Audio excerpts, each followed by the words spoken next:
خدوهم على ايدينا بقى وشفنا الركاب وخدوهم من طريق ورا من الاستاد وامنوهم وداخلين والجمهور لوحده فوق مين ما حدش مسهم. كل احترام.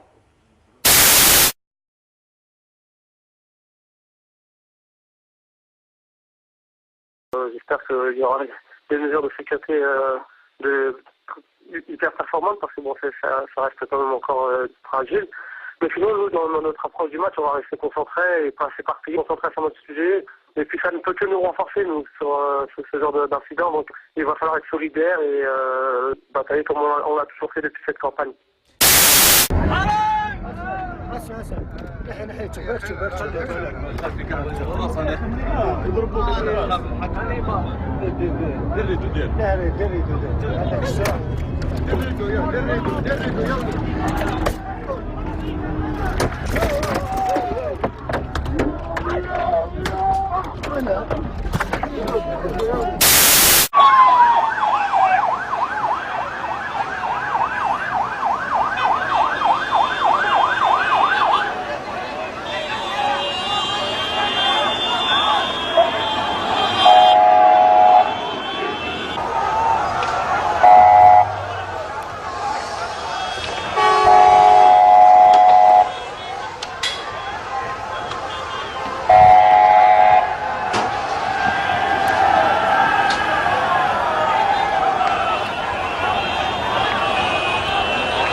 Non, je sais, ils nous ont provoqué.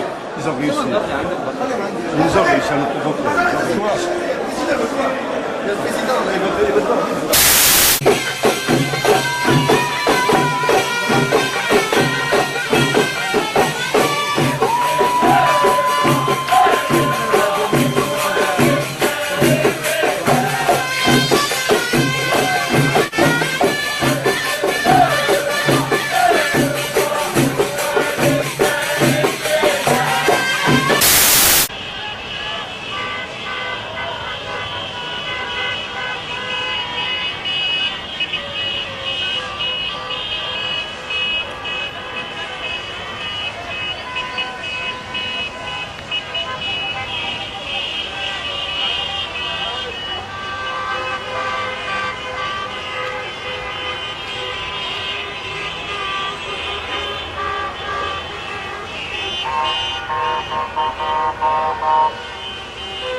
البوليس نضرب معهم، البوليس تاع الشرطه البصيره نتاع الشرطه تضرب معهم.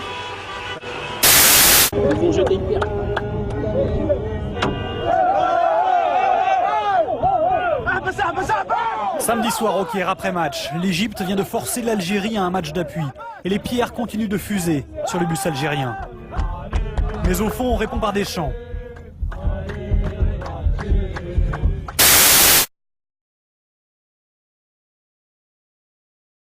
حرق العلم المصري.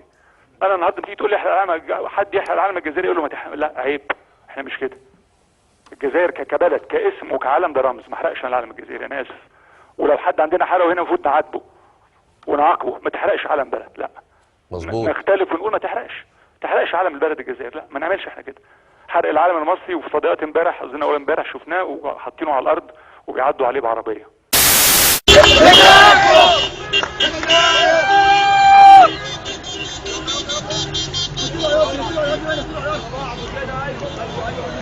ايوه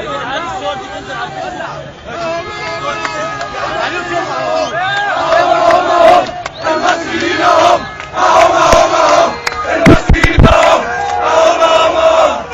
المسؤولين هم المسؤولين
وأشار زكي إلى أن أبو الغيط أكد لشقيقه الجزائري أن مصر لا يمكن أن تسمح بتعرض المصالح الجزائرية على الأرض المصرية أو المواطنين الجزائريين لأي اعتداءات، وذلك في معرض إثارة الوزير الجزائري لمسألة مظاهر الغضب دي اللي مضايقاه قوي التي أبداها بعض المصريين في المنطقة المحيطة بالسفارة.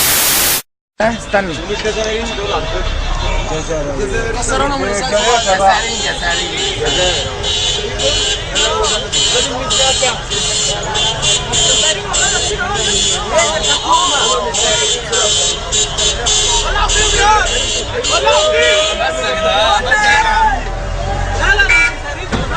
جزائريين قبل مركزي كده. عايزك تبعد عن هنا احسن. سموهم اضربوهم. هاتوا يا اسطى. هاتوا يا اسطى.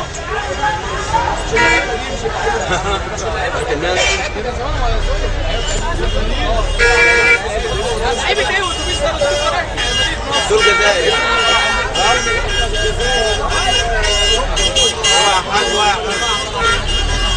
وناشد جمهورنا يقتل الجزائريين اللي موجودين في مصر، يخرج على الجزائريين اللي موجودين في مصر. عندنا جزائريين في مصر نروح لهم نموتهم طالما اولادنا بيتقتلوا في السودان ناخد بطارنا. ما ينفعش يا جماعه. يا احمد شوفوا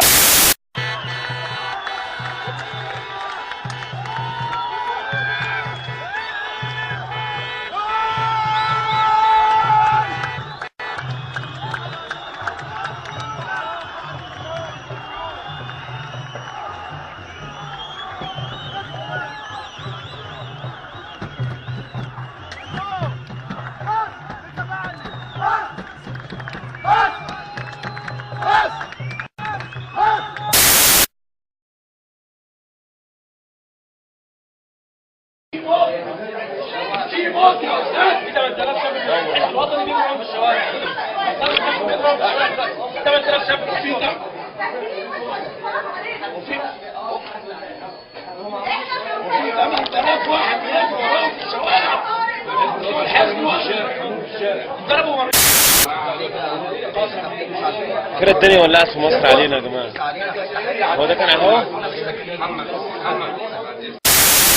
والتجمع ده كان قدام الباب نتيجه لكل الناس خلصوا الماتش عايزين يسافروا وضغطوا على الباب. الحقيقه في الموقف ده ما حصلش اي اصابات. كان معايا تيم طبي ب 12 طبيب على اعلى مستوى في جميع التخصصات مكلفين من وزاره الصحه، ولفينا على كل الركاب الاف الركاب ما فيش ولا مصاب في دول.